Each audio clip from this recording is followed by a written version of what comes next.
I have a question for you. He said, what is the difference between a rich man and a poor man?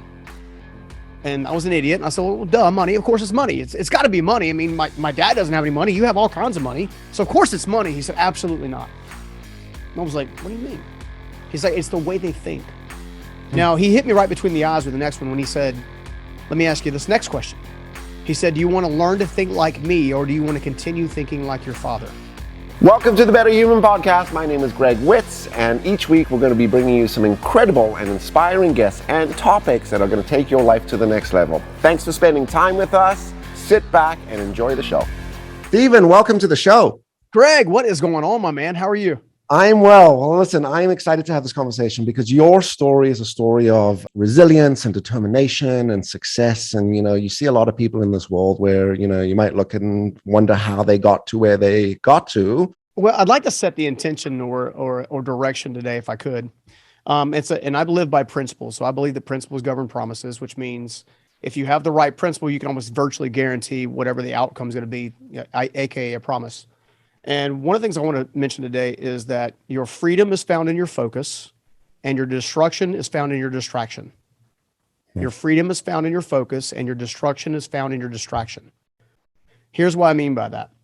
So I grew up super difficult situations, forced to grow up, around 9 years old, super early, super fast. By the time I was in, early 20s, I had made a bunch of money. I had spent a bunch of money. I had gone through pride and ego and arrogance and found myself homeless.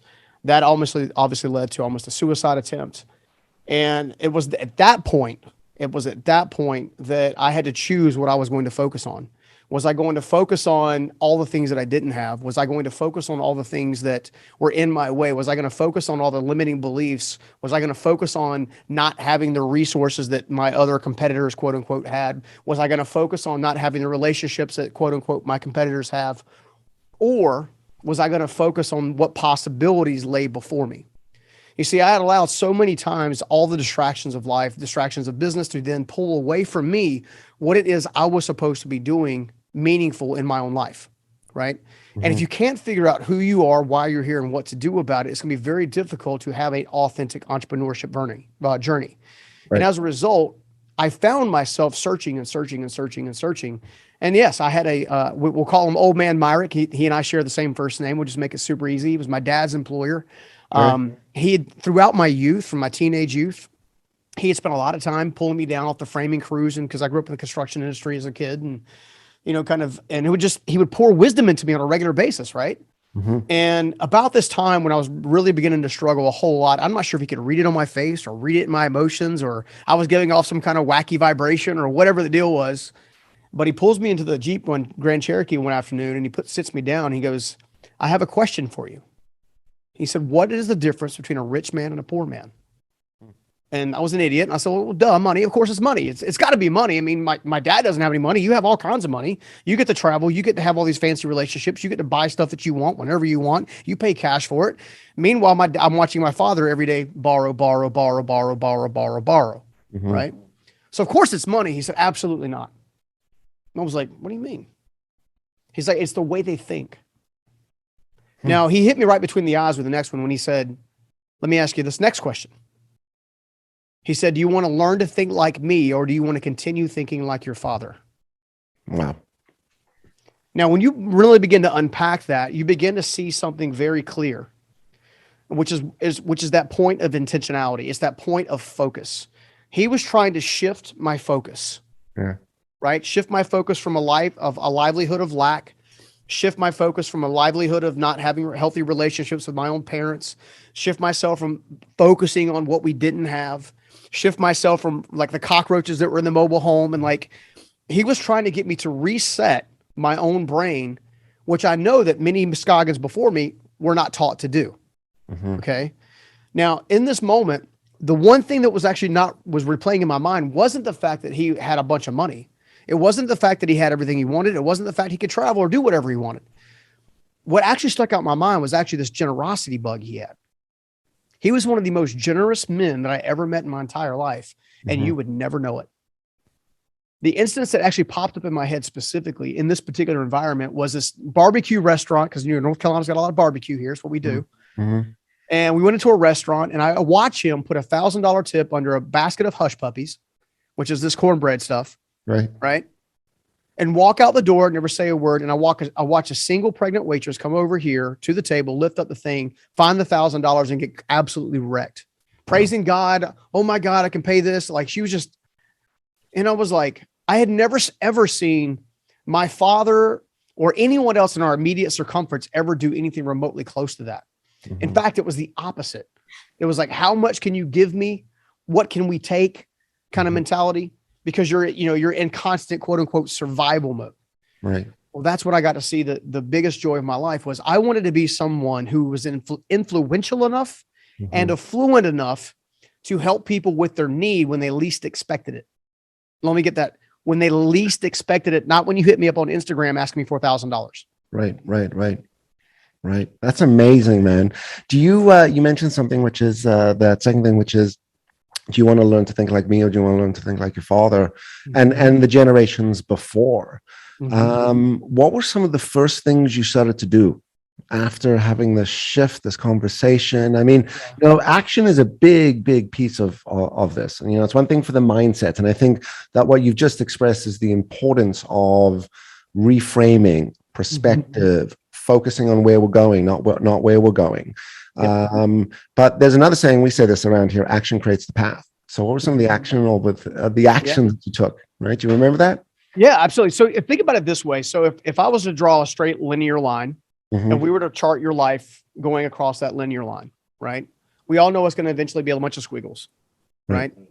What we don't realize is at the height of every squiggle is actually a choice. Okay. It's a choice of focus, right?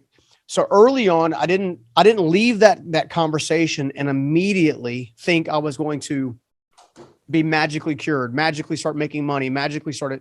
What I did leave that meeting doing is I left that meeting going, what is the possible outcome if I choose to think like him? Okay, well, how do I learn to think like him? Well, it's very simple. What types of books do you read? Who do you talk to when you need advice? What types of things are you trying to impact?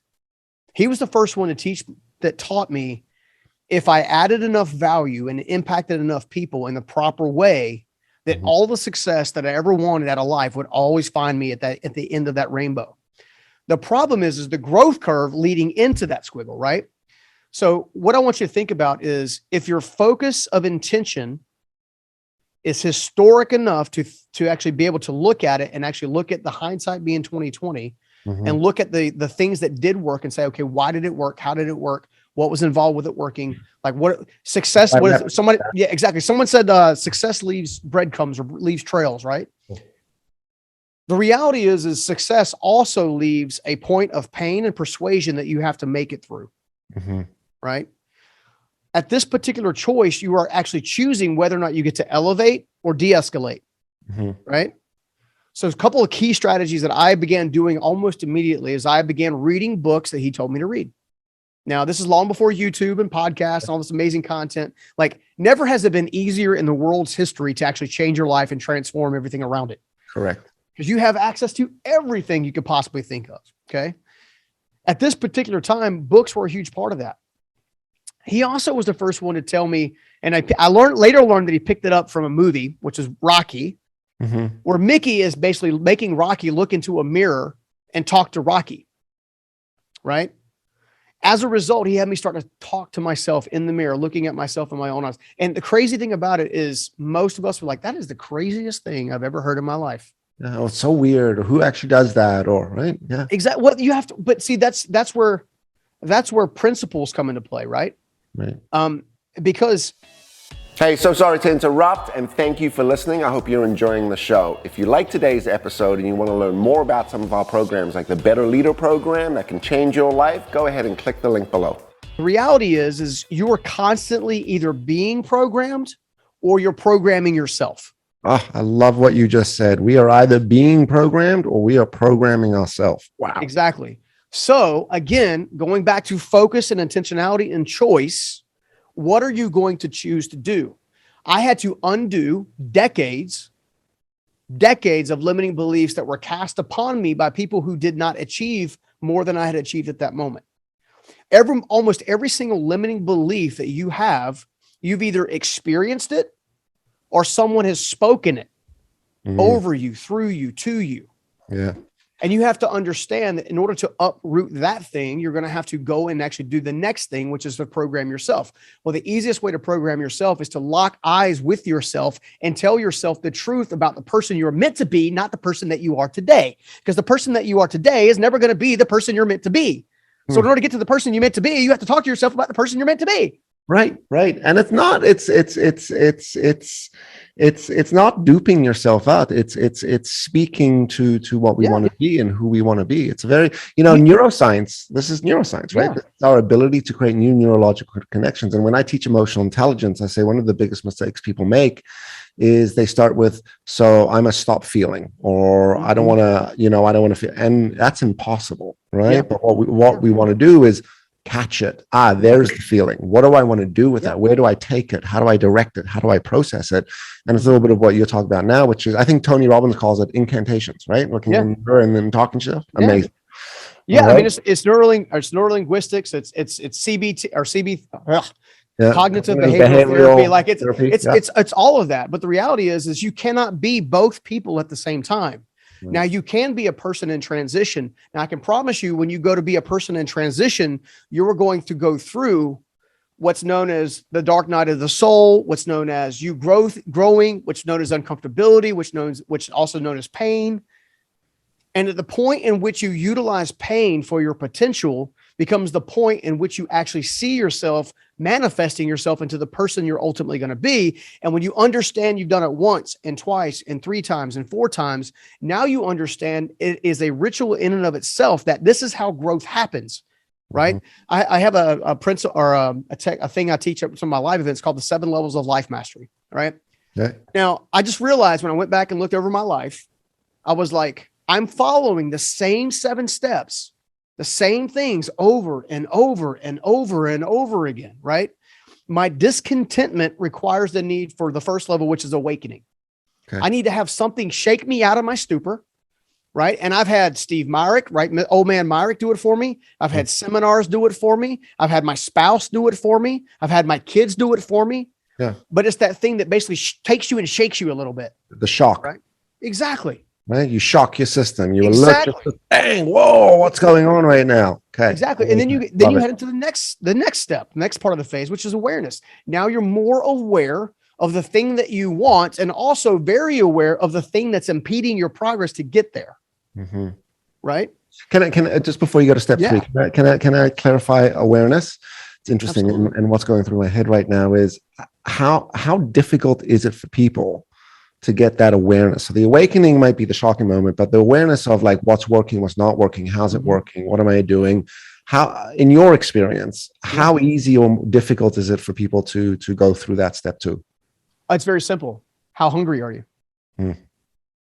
You see, if you're hungry for change, you're going to search for change, and what you focus on, you find, right? So if I'm focusing on, I need a mentor, I need a book, I need a resource, I need something, I'm so hungry to change. In other words, I'm so freaking frustrated with where I'm at that enough is enough. I'm moving forward, hell or high water. I'm going. You will find that things that you need to then shape your awareness or bring that ultimate awareness, find you. Cool. Right. But you have to be open enough in your soul to do it. The most difficult person to change is the person who already thinks they have changed. Right. Right. They're so wrapped up in their consistent programming. I know myself better than anybody. And you don't realize people actually know you better than you know yourself in many respects because they watch your behavior. Yeah. You're oblivious to your 99 times out of 10, you're oblivious to your own behavior. That's why they call it the unconscious. Exactly. Right? You know what the problem with the unconscious is? No, what's that?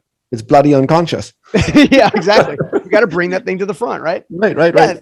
Yeah. So I mean, that's to me, that's the truth about awareness. And I find that that's why I called it the 7 levels of life masteries, because you're going to repeat the 7 levels over and over again. Right. But knowing where you are in the journey, in the middle of that awareness or in the middle of that life mastery phase helps you understand what you need to do next. Right. In the awareness phase, most times the tricky part about awareness is you're already seeing symptoms of the expectations that you've already had. Your checking account's empty. Your relationships, or you ended another one. You're crying in your pillow. You thought that person was the one. You just started and had your seventh business fail. Like there's evidence that things need to change.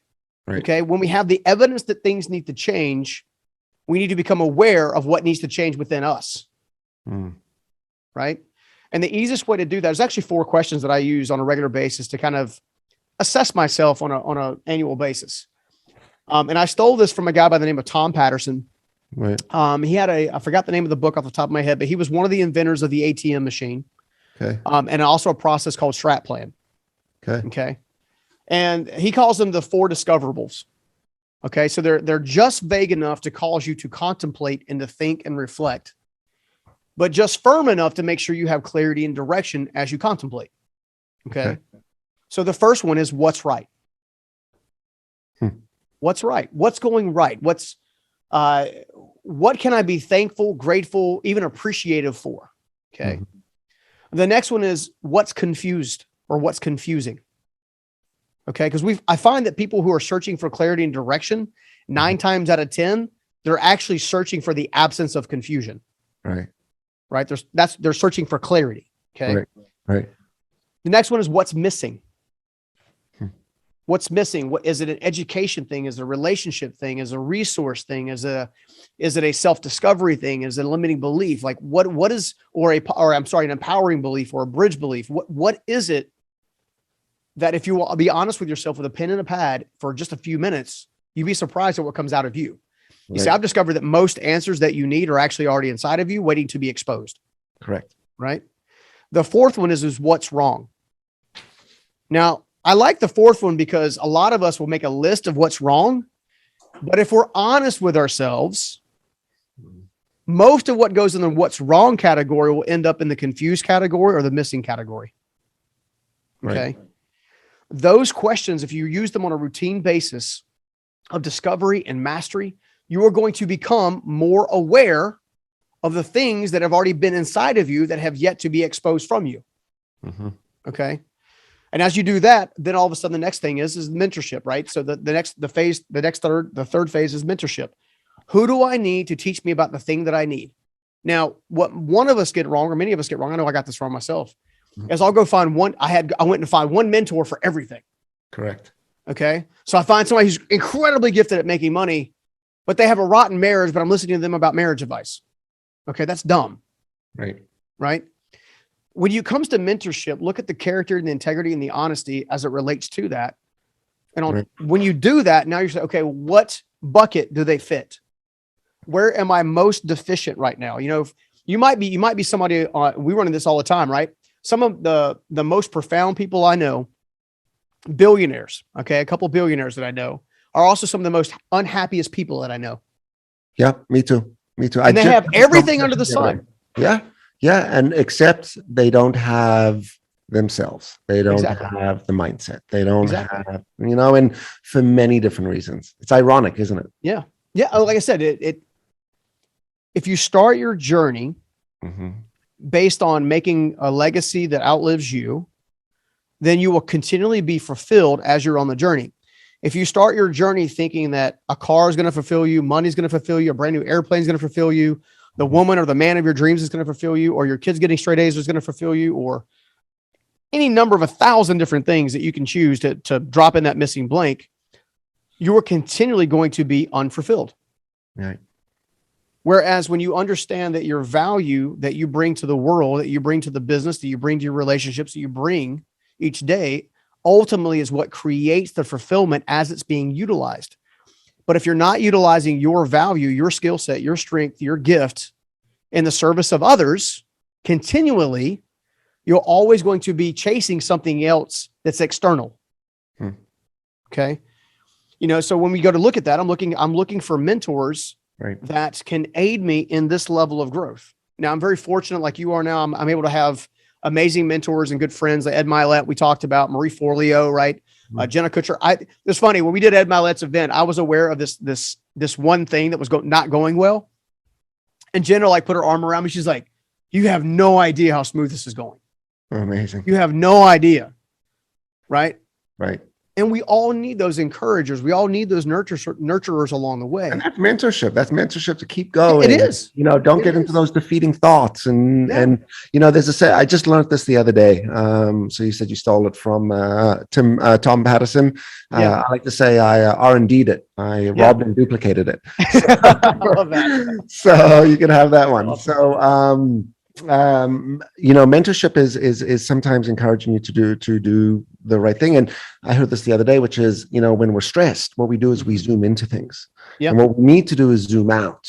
Yep. And it sounds like she was zoomed out. She's like, no, I'm looking at all of this, and this is She basically grabbed my head and said, no, look over here. correct. Remember, if we go all the way back to the beginning, it's your freedom is found in your focus.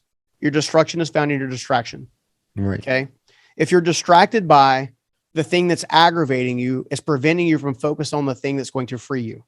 Mm-hmm. Okay. And that's what she was doing for me in that mentorship moment. But here's the thing. The fourth phase plays right into that. How many times, and this is me personal experience. How many times have I had a mentor teaching me, sharing with me, do this, don't do this, like pointing me in the right direction. And I completely don't listen. I don't take action. Right. Right. So therefore I get to stay stuck. And my show is called Stuck to Unstoppable. And the reason I always call it Stuck to Unstoppable is because stuck is nothing more than not making progress. Unstoppable is always making progress or consistently making progress, which is built from momentum.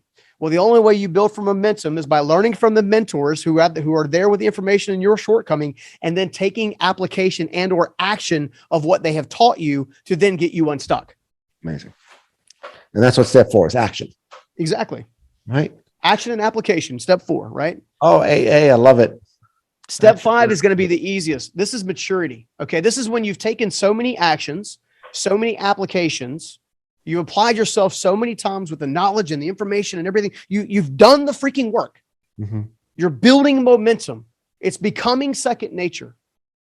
You're moving from selflessness to selflessness as part of the process. And as a result, you enter into what's called maturity. Amazing. You're maturing. It's no different than when I was building houses as a kid. I started off carrying studs, right? Big old 2x4s, carry them up the stairs, carry them down the stairs, carry them up the stairs, carry them down the stairs. Hey, I need nails. Go get nails. Hey, I need this. Go get that. The gopher. Mm-hmm. Okay. Mm-hmm. Then came, okay, well here, use a saw, use a nail gun. Okay. Now learn how to read blueprints. Okay. Now go ahead and lay off a wall, which is how you know where the windows and the doors go. Mm-hmm. Okay. Now go ahead and start putting the roof system on. It's the same process with life. It's the same exact process with life. You mature into the person you're going to be. You don't become that person overnight, right? You don't achieve high levels of success without taking high levels of action and training along the way. Not a single person Elon Musk himself did not wake up one morning and say, I'm building Tesla. Let's go for it. Right. He learned physics. He learned the automobile industry, right? He learned rockets, propulsion. Mm-hmm. Dude's completely self-taught. Right. So what's your excuse? Right. And goes back to what you said earlier. We live in a world today where the knowledge and the tools and the lessons are accessible at your fingertips. Yeah. Right. There is no excuse to not be able to go through it. But I think again, this is where it's the action that we're talking about here, right? Like all of this knowledge is great, but it's what you do with it. And that's what I really heard you talk about in between mentorship and action. Someone once said to me, what's the difference between coaching and mentorship? And I was like, I don't know, actually. Yeah. I was going to answer technically, well, coaching, you do this, and mentorship, right? But I didn't. And he said, mentorship is when someone's already won. And they want to share their wisdom. They're not trying to compete with you. They're not trying to win. They're not. Yeah. They've matured. They've won. They've built that. And that's not to say that they don't keep working and learning, because that's life exercise, right? Again, this is a life cycle, right? This is going to happen repeatedly, right? In the faith community, they say new levels, new devils. Right. Every time you achieve a new level, you got something else to face that's preventing you from the next level, and you'll do that the rest of your life. Right. The problem is most of us lean out of that rather than lean into that. Most of us want to escape pain. When people who are truly successful lean into pain, knowing that basically on the other side of pain is whatever promise or potential you're going to have. Correct. Right? That's what's happening. Yeah. Seth Godin called this the dip. He says, Yep. before you can, did you ever read his book, The Dip? It's a real simple concept. Yeah. Seth Godin, really a great author, obviously, and great marketing books. And it's obviously Yeah. a little bit related to marketing, but there was the book, The Dip, was built on when to quit, right? So it Yeah. says, okay, the problem with people is when they quit at the wrong time, right? They quit because it's difficult. They quit because Yeah. it's tough. They quit because it sucks. Yeah. The analogy of like a kid working at Burger King. And this really related to me because when I was a kid, I worked at McDonald's, right? I was 15 and my first job. And, I quit because the job sucked, right? Yeah. And many years later, I read this book, and it was just this sort of connecting for me at that point. But talks about, as you were progressing towards success, and you were talking about it, you get the squiggly line, right? You get your peaks and your valleys. As you're progressing to success, before you hit the ramp for success, you hit a dip. Yeah. And it's what you do in that dip, right? Now, in that dip, you might have to learn, you might have to adjust, you might have to do, but there's things to do. And you might want to quit, but you don't quit in the dip. You don't quit because it's tough. You push through the dip, and then you hit the road of success. And if you then choose to quit because you're going to create a new road of success, that is where you'll create success time and time after again. Yep. And he gives the analogy of the kid working at Burger King, that kid that quits his job because the job sucks, right? Versus the kid that works through the summer at the crappy job and then quits in the fall because they're going back to university, right? Yep. Strategically quitting. That's amazing. Crappy always breeds character every time, 100%. Love that. Love that. Let me ask you this question, just sidebar for a second. So, I mean, you go from construction business, real estate. What was the transition into thought leadership and mentorship and the 7 levels of life mastery? Gosh, I mean, man. It's wake up and decide to do this one day. You probably just like most fell into it. It kind of just evolved and built. I think it found me. I say that loosely. I've been very fortunate to befriend the Dave Ramsey organization now for 10 or 12 years. Okay. And when I first got involved with that organization, there was a program called Entree Leadership. And my business at the time was maybe a $25 million top line business. Like, it was doing well. I had reputation, I had resource, I had all of that. But what I didn't have is I didn't have identity. And as I began to understand that I needed to fulfill that void of identity, understanding who I was and what I was about, I began to see myself in semblances in different interactions, all the way to the point of they had a speaker that left their organization. This is a number of years ago. And I happened to be there, and then their coaching people actually said, "Hey, would you ever consider being a speaker?" And I was like, honestly, I've never thought of that before. Right. Well, you're dynamic and you're passionate and you don't give up, and like they rattled off all these reasons why I should be a speaker. Right. And I'm like, but I've never spoken to anybody. I've never, like my local home builders association, like, we're talking about the market, right? Nothing major. And they're like, no, you have a story, da, da, da, da. And I was like, I never thought about sharing my story publicly. In fact, I intentionally hid my story for a number of years, even from my own team. And I kind of stumbled my way into speaking, and then realized that when I would stand up and I would share honestly and vulnerably and transparently, and that these little zingers would come out every now and again. And then I started documenting the little zingers, and I was like, wait a minute, that thing's connected to that thing, and that thing's connected to that thing, and this thing's connected to that thing. And then I found myself creating content. And then I found myself being invited to share about the content that I created. Then I found myself it just happened. Exactly. Well, and I think that's case in point. You see, most of us, we stay unhappy or unfulfilled because we think we're supposed to be somewhere we're not already. Like, we just think we're supposed to be there. Right. We don't realize is the very same thing that we are doing now is the building block of where we're ultimately going to be. I'll give you a perfect example. One of the things that I was going to, the next phase is called emergence, right? So I'll describe this. I'll kind of roll this together. Emergence is the point in time when everything that you've done, all the hard work that you put in, all the maturity that you've gained, all the new knowledge, all the new wisdom, all the new experience is now serving you without you having to chase it. It's serving you without you having to chase it. Perfect example. So I've been building live events for myself for about 5 years. Okay. I modeled some of my successful behaviors after what I learned from the Ramsey folks, because they do fantastic live events. They do live events really, really well. And so I like this, I like that. If it was me, if it was my event, I would change it. I would do this, right? I would elevate it this way. Right.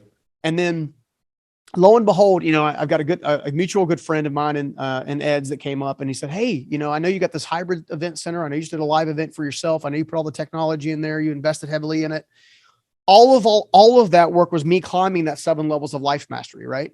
Right. All of that was me maturing, etc. Right. Well, he comes to me about about 6 months ago, and he says, hey, I'm looking for a cool place to host Ed's next book launch. Would you be interested in let us host at your place? I'm like, yeah, man, that'd be awesome. Well, the months and months and months leading into the event, of course, I'm building Ed an amazing event. That was my goal. I wanted him and everyone that came to his event, virtually or live or whatever, I wanted them to have a one-of-a-kind experience that they would crave to come back and do again. Right. Right. Because for me, live events have changed my life. Right. Right. There are certain hurdles I only overcame with a live event. Well, all of that hard work. Personally or with your business? I'm sorry? Personally or with your business? Both. Both. Okay. Both. Yeah, absolutely. Both. Because again, one of the things that live events do, whether it's hybrid or virtual only or whatever, one of the things that they do is that forces you to get outside of your norm. Right. Right. Your norm is what's keeping you stuck. It's keeping you blind. It's not allowing for a greater growth, a greater perspective. Mm-hmm. It's not allowing you to see everything that you could see. If you could sit down with yourself for a few minutes and just say, I wonder what it would be like if I looked at it this way. Mm-hmm. Right. And live events do that. Now, in this particular case, I busted him. We busted my team, my production team, all of us were working, and we're going at it. You know what emergence happened? We got to the very end of the event and people were literally stopping me, walking outside of the building. That was the best event ever, man. Oh my gosh, this is so amazing. I'm like, yeah, well, what happened? Well, I discovered I need to do this. I discovered I need to do this. I discovered I need to do that. Now, I didn't teach the content. Right. That was Ed. Ed and the speaker team taught the content. Mm-hmm. But I did provide the environment in which absorption could take place. Right. Amazing. And as a result, I'm in a state of now, I know we can do this again at a high level for other people. And we're already doing it. We're already planning the next live event for several other folks. It's amazing. I should talk to you just separately about that, but yeah, absolutely. But that's emergence, right? So it's to come. So talk to me about step 7. So cap us off. Step 7 is what everybody's going after. Step 7 is the pinnacle. It's called mastery. Mastery. 5 more events in, I should have mastered live events, at least to a certain level. And then I'll start the scaling process again. Yeah. And that 7 levels of life mastery, it covers your business. It covers your relationships. It covers your fatherhood or your motherhood, mm-hmm. right? It covers whether or not you were programming somebody properly, because you're already programming people. Right. And you could only program people to what extent is already inside of you. And if you are not a healthy and a healed person, you are going to create unhealthy and unhealed people. Correct. Right. So if we go all the way back to the beginning, your freedom is found in your focus. Your destruction is found in your distraction. And when you understand that one concept, now all you have to do is realize, how do I eliminate distraction and how do I create new levels of focus? It's amazing. Man, you make it sound so simple, and it is. I mean, I shouldn't say simple, but like it's simple, but it's not easy, and requires your commitment to your growth and to your success and stuff. And amazing. So you might have already answered this, but we end the show with our tagline question, which is, what do we think? What do you think people need to do to be better humans as moving forward? So we'll come back to that question. I'll let you think on it for a minute. But tell me, so you're going to be putting on these live events. You've just had this emergence and going through. What are you focusing on over the next year? Honestly, I think there's going to be 2 things. We're going to focus on being a lot more giving to the audience that we have, to attract the audience that we need and that needs us. Right. And not every audience is for me or for you or anybody else. There are people that only we can uniquely serve. So that's going to be a huge undertaking for us. We're going to be repositioning our content structure, being a lot more true to who I am, a lot less. Gary Vee talks about this. Well, Gary Vee's great. He that's his thing. This is what I would say about it. Yeah, right. Kind of thing. Right. So there's a lot more of transparency. And then the other part is I'm going to focus on serving well. If I realized something very interesting when I was hanging out with everybody in the green room and we were just watching a phenomenal conference and stuff like that, I realized that I don't necessarily have to be on stage to make a significant impact. Right. Right. Sometimes we feel like we have to be the it person or the point person in order to affect change or to get impact. And the reality is sometimes you do and sometimes you don't. Right. The question is how do you show up?